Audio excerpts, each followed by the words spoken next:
Bonsoir Jean-Luc Mélenchon. Bonsoir. Candidat à l'élection présidentielle, merci d'être avec nous en déplacement à La Réunion jusqu'à dimanche. On va l'évoquer largement dans quelques minutes. D'abord, cette actualité, la guerre en Ukraine. Vous condamnez sans ambiguïté cette offensive militaire de Vladimir Poutine. Une lettre, un message du président de la République lu demain au Parlement. Vous le suivrez à distance, j'imagine. Un débat organisé mardi. Qu'allez-vous dire lors de ce débat, Jean-Luc Mélenchon ? Évidemment, on pèse ces mots dans une circonstance comme celle-là, parce que c'est un tournant de l'histoire. À la vérité, pour ma part, il me surprend moins que d'autres, car j'ai toujours su que les Russes n'accepteraient jamais ce qu'ils considèrent comme un encerclement par l'OTAN. Mais bon, tant que l'histoire n'est pas écrite, elle n'a pas lieu. Dès lors qu'ils ont décidé d'entrer militairement en Ukraine, c'est fini. Quelles que soient les raisons pour lesquelles ils le font, nous ne pouvons pas l'accepter. Et nous, Français, nous sommes dans une situation spécialement grave, car nous avons toujours considéré que la réplique à la menace sur nos intérêts vitaux, et c'est le cas du territoire européen, nécessiterait une réplique qui peut être une réplique d'un niveau extrêmement élevé. Je ne veux faire peur à personne, mais nous sommes une puissance nucléaire, et nous ne le sommes pas simplement pour pouvoir s'en vanter. Nous sommes, parce que nous sommes acteurs sur le terrain. Donc là, moi, je suis sidéré d'abord de voir que les Russes aient pu décider une chose pareille, parce que ça ramène maintenant la guerre et la violence comme un moyen de régler les conflits en Europe. Bien sûr qu'il y a un conflit, mais donc on en parle. Donc moi, je suis pour que on ne se résigne pas à ça, et que donc immédiatement les Français fassent tout ce qui est en leur pouvoir pour le cessez-le-feu et le retrait des Russes d'Ukraine. Parce qu'on ne peut Justement, parler de vous avez rien déclaré ce s'ils ne matin, sortirent pas. Jean-Luc Mélenchon, ce qui compte, c'est ce que la France doit faire. Qu'est-ce qu'elle doit faire, selon vous, la France ? À mon avis, être à l'initiative, d'abord moins naïve, et être à l'initiative politique pour obtenir, qui est un concert des nations pour le cessez-le-feu. Je ne suis même pas sûr j'espère, je croise les doigts, qu'on ait une majorité à l'Assemblée générale des Nations Unies pour condamner cette situation, qui est une initiative qui permette d'obtenir le cessez-le-feu immédiat, le retrait des Russes et l'ouverture de la discussion sur la sécurité. On a un cadre pour ça qui existe depuis 1900. Dans les années 70, il y avait eu les accords d'Helsinki, et on a créé un organisme, ça tombe bien, qui s'appelle l'Organisation pour la sécurité et la coopération en Europe, dans laquelle il y a les Russes, les Américains, les Européens. Ça, c'est le dialogue. Visiblement, avec Vladimir Poutine, ça ne fonctionne pas, ça ne semble pas fonctionner pour le moment. Est-ce que ça peut passer par une offensive militaire également ? Vous vous rendez compte, ça c'est la guerre nucléaire.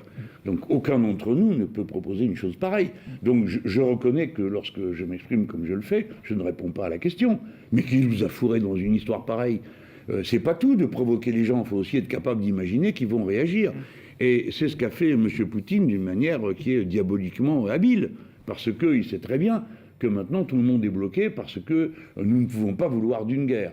Donc je pense que si nous mettons sur la table la discussion sur leurs conditions de sécurité, et les nôtres, je le rappelle, parce que nous, en Europe, et nous, les Français en particulier, nous avons des choses à exiger, comme notamment le fait que personne n'installe des missiles de moyenne portée à entre 500 et 5000 km. Parce que maintenant, tout le monde est en train de comprendre que ces questions qui hier saoulaient tout le monde, ce sont des questions très concrètes. Il y va de la vie et de la mort, et du risque d'un conflit planétaire. Donc, cessez-le-feu, retrait, discussion sur la sécurité, et surtout beaucoup de sang-froid. M. Poutine a fait la démonstration au cours des 10 dernières années qu'il frappait, et le plus souvent à coup sûr. Il l'a fait en Crimée, il l'a fait en Géorgie, il l'a fait en Syrie, et à chaque fois, eh bien ma foi, il ne s'est rien passé. Donc là, je suis stupéfait de l'état d'impréparation. Vous vous rappelez peut-être que M. Biden avait dit, il y a de cela plus de 2 mois, que si jamais les Russes franchissaient la frontière, il y aurait des répliques immédiates de sanctions. Là, cette affaire dure depuis lundi, on n'a toujours rien décidé. Mais je reconnais que c'est maintenant devenu extrêmement difficile de décider quelque chose de raisonnable. Une solution difficile à trouver. Quel impact, Jean-Luc Mélenchon, on va finir sur ce dossier, sur la campagne présidentielle ? Est-ce qu'il faut la suspendre pour créer une unité derrière le président de la République ?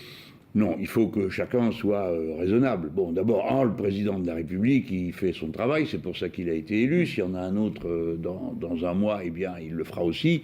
Et il faut que chacun d'entre nous, tout en restant une démocratie, on ne va pas tout d'un coup se mettre tous au garde à vous, nous sachions mesurer nos propos, notre manière de parler. C'est ce que j'essaye de faire pour ma part. Après, nous sommes une démocratie, donc faisons vivre notre démocratie. Toutes les questions qu'on se pose, on va les trancher avec un bulletin de vote. Je fais une proposition, le non-alignement de la France, la politique altermondialiste, la révision de notre politique de dissuasion. Et vous l'évoquerez sans doute allons-y. mardi lors du débat. Merci beaucoup Jean-Luc Mélenchon. Vous restez avec nous. Nous allons poursuivre cet entretien pour évoquer votre visite réunionnaise dans quelques minutes. Rebonsoir Jean-Luc Mélenchon, candidat de la France Insoumise pour l'élection présidentielle à La Réunion jusqu'à dimanche. Cette question d'actualité pour commencer sur le modèle de distribution du carburant ici à La Réunion. Les prix sont administrés par l'État chaque mois. Est-ce qu'il faut le conserver, ce modèle, selon vous ? Ah ben évidemment, non seulement il faut le conserver, mais pour ma part, je propose d'étendre le système réunionnais à tout le territoire de l'Hexagone, parce que vous avez trouvé la bonne formule. Les prix sont bloqués, on a eu l'intelligence d'y associer les citoyens pour décider quels sont les prix qui sont bloqués. La méthode est bonne, c'est comme ça qu'il faut faire, parce qu'il faut bloquer les prix. Je vous demande vraiment je pense que vous êtes aussi conscient que tout le monde, du caractère insupportable. Et puis en même temps, ça sent la spéculation à planer. Écoutez, moi, cette histoire, elle dure depuis le mois de décembre. Vous n'allez pas me dire que depuis le mois de décembre, les pétroliers n'avaient pas le moyen d'augmenter leur production pour permettre de niveler le cours du marché sur le plateau le plus bas. Donc ils laissent faire exprès. Et comment on le constate ? Ils viennent de faire le plus grand profit de l'histoire des sociétés françaises. C'est Total qui vient de le faire cette année. Donc bon, ça va, ça suffit maintenant. Alors, pour moi, je propose d'abord qu'on bloque. Deuxième, comme vous le faites, mais qu'on voit comment on peut faire pour revenir à un prix antérieur. Alors, la compagnie Total doit payer, c'est clair, elle a fait tel dividende qu'elle peut, et peut-être qu'il faut aussi que l'État baisse les taxes de manière à ce que on retrouve le prix d'avant. Mais je tiens bien à le dire, c'est un peu technique, mais je le souligne, il ne peut pas être question qu'on baisse les taxes et on laisse la matière première au prix où elle est. Ça, c'est pas possible, parce qu'on ne va pas vider le trésor public pour remplir le trésor privé. C'est que 10 centimes de moins sur le litre de carburant dans plusieurs stations de l'île, c'est pas un plus pour le pouvoir d'achat des Réunionnais. Vous dites qu'il faut s'en inquiéter plutôt, alors. Écoutez, c'est une opération qui ne convient pas apparemment, parce que si pour régler un déséquilibre, on en crée un nouveau qui est de fiche la pagaille dans la distribution et de ruiner les gens qui s'en occupent, c'est une idée qui est aussi néfaste qu'a été celle de M. Leclerc sur le territoire de l'Hexagone, quand il a décidé de baisser la baguette à 29 centimes, c'est-à-dire en mettant en danger des milliers de boulangers. Et bien sûr, personne n'est ballot au point de croire que c'est par bonté qu'il l'a fait. Il a rattrapé la différence sur les autres produits. Donc, si vous voulez, on voit que, contrairement à ce qui s'est raconté pendant plus de 30 ans, c'est le marché qui est facteur de chaos, et c'est l'organisation et la planification qui permet l'ordre et la maîtrise des événements. L'organisation, justement, un autre dossier qui nous concerne ici, la nouvelle route du littoral, un nouvel accord de financement État-région sera signé avant le 19 mars. Votre point de vue, ce dossier, il est bouclé ? J'espère, parce que quand même, à la fin, on finit par être ridicule aux yeux du monde. Pour ma part, lorsque le projet avait été initié, j'étais contre. Comme beaucoup, en disant que il y avait des raisons écologiques. Que c'était de l'argent jeté à la mer. Mais maintenant que c'est là, enfin, écoutez, on va pas comme ça se braquer et dire, comme j'ai dit ça il y a X années, alors je continue à le dire. Surtout que le monde entier va dire, mais qu'est-ce que c'est que cette histoire ? Les Français construisent une route dans la mer et ils la finissent pas. Donc c'est à l'État de prendre en charge. Quand on a fait le viaduc de Millau, c'est pas le département qui a payé, ni la région. Donc c'est à l'État, à la communauté nationale, une décision stupide a été prise, on l'assume, on y fait face, et du coup on va quand même essayer de régler les 3-4 problèmes avec ça, notamment le fait que la route du littoral, tout le monde le sait, est une route qui n'est pas durable, qui n'est pas soutenable. Qui est dangereuse. Encore une fois, là, ça a été Vous saluez coupé. donc ce nouvel accord annoncé avec le gouvernement. Vous, Président, est-ce que vous vous engagez à accompagner le coût et le surcoût financier, et dans quelle proportion ? Oui, que faire d'autre ? Non, mais on ne va pas mettre ça sur le dos des Réunionnais. Enfin, ce serait incroyable. Ça serait le seul territoire de France où il n'y aurait aucune solidarité nationale pour faire des grands travaux. Non, voilà, les Français doivent être confrontés à l'idée que quand une décision, discutable est prise, après on l'assume. On ne peut pas comme ça dire que les Réunionnais s'en débrouillent, écouler le budget de la région et vous mettre dans l'impossibilité de décider quoi que ce soit pour le développement de ce territoire, et des décisions, il y en a à prendre. Vous, Président, vous financez un tout viaduc, quitte à dire aux transporteurs qui sont inquiets, c'est comme ça, plus de travail et pas autrement ? Pardon ?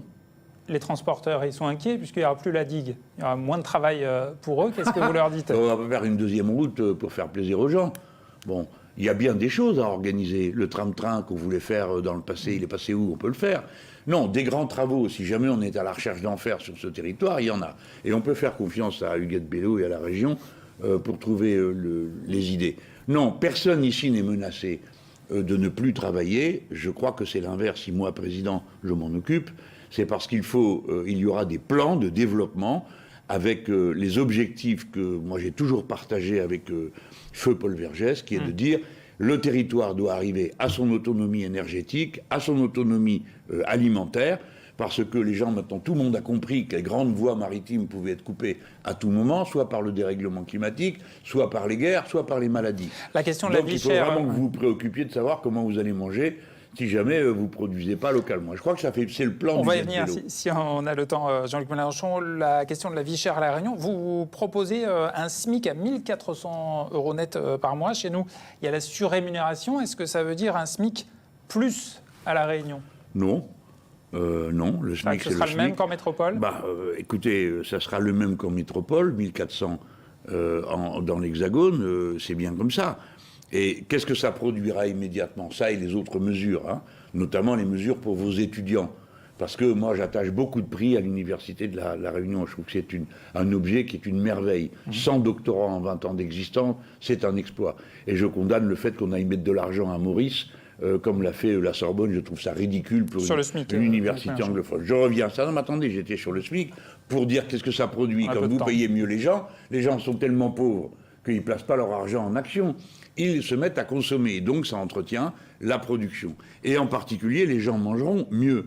Car à La Réunion, comme ailleurs, on a un problème de l'aide alimentaire, de la difficulté de se nourrir, de la difficulté de vivre dans de l'habitat qui est très dégradé, d'avoir de l'eau chaude à la maison et que sais-je encore, des choses naturelles. En termes de mobilité, la région va revoir à la baisse son dispositif de continuité territoriale sur l'argument qu'il s'agit d'une compétence de l'État.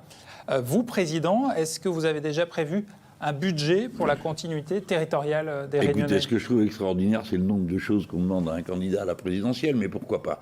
C'est une compétence de l'État. Oui, mais je peux faire une réponse de principe très claire et très ferme. La continuité territoriale, c'est l'affaire de tous les Français. Jusqu'à présent, c'était acquitté par la région et par l'État. La région, elle a tout sur le dos.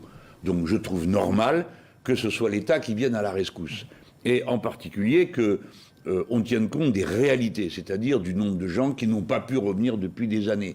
On peut demander à Air France peut-être d'organiser un certain nombre de vols qui, bien sûr, seront payants. Je ne propose pas qu'ils soient gratuits, mais aidés par l'État. On peut quand même demander ça à Air France. Hein. On lui a mis tellement d'argent là-dedans qu'on peut en échange demander que les compatriotes réunionnais puissent venir sur l'île ou en partir à intervalles réguliers et dans des conditions normales de tarification. Jean-Luc Mélenchon, l'élection approche. De combien de parrainages vous disposez? On est à une semaine de la clôture. Ouais. Patrick Le Breton vient de vous offrir son parrainage et plusieurs. De combien de parrainages vous Écoutez, on en était à 400, je ne sais pas combien. Ça avance. 452. On va savoir cette nuit où on en est. Et j'ai bon espoir qu'on y arrive. Mais je n'ai pas l'intention, une seule seconde, de dispenser tous ceux qui en ont pris la responsabilité de la gravité de la situation. Parce que maintenant, tout le monde est d'accord pour dire que c'est une méthode insupportable. Il fallait se réveiller avant. Notamment quand je l'ai proposé, en proposant qu'il y ait un système de parrainage citoyen. Et il y avait une commission d'État qui avait été présidée par Jospin, qui avait proposé que ce soit avec 100 000 citoyens. J'ai déposé une proposition de loi, on a voté, et on nous a dit « Ah ben non, c'est trop tard ». Eh bien non, ce n'est pas trop tard. Et maintenant, voilà le résultat. Imaginez-vous la tête qu'on va faire, vous et moi, si on découvre que tel ou tel candidat qui a plus de 10% ne peut pas être candidat. Je pense que ce ne serait pas une bonne chose pour la démocratie française. Voilà, bon, je pense y arriver. J'espère que ceux qui m'entendent vont prendre des décisions. Et je le rappelle, parrainer, ça n'est pas soutenir. Me parrainer, c'est dire M. Mélenchon peut être candidat. Et les insoumis peuvent avoir... et l'Union populaire, leur candidat. Jean-Luc Mélenchon, Emmanuel Macron, lui, n'est pas encore candidat, mais déjà un meeting annoncé à Marseille. C'est votre ville de cœur. C'est un point commun que vous avez avec le président? Je suis... non, parce que moi j'ai été élu par Marseille, pas lui. Bon, alors déjà, il faut mettre les choses à leur place. Mais je trouve cette situation extravagante et je demande aux Réunionnais de s'en amuser. Voilà quelqu'un qui n'a pas dit qu'il était candidat, mais qui a recueilli plus de signatures qu'il n'en faut pour l'être. Est-ce que vous trouvez normal que des gens donnent leur parrainage à quelqu'un qui n'est pas candidat et le mégotent à quelqu'un qui l'est. Hein. Bon, voilà, ça c'est la France. On en est là. Je pense qu'il y a quelques bizarreries sur lesquelles il va falloir revenir. Après que le président aime Marseille, moi ça me réjouit. Tous ceux qui aiment Marseille sont légitimes dans leur affection. Merci beaucoup Jean-Luc Mélenchon d'avoir été avec nous sur Antenne Réunion, de nous avoir réservé votre premier plateau. Votre visite qui se poursuit jusqu'à dimanche. Merci Jean-Luc Mélenchon d'avoir été avec nous ce soir.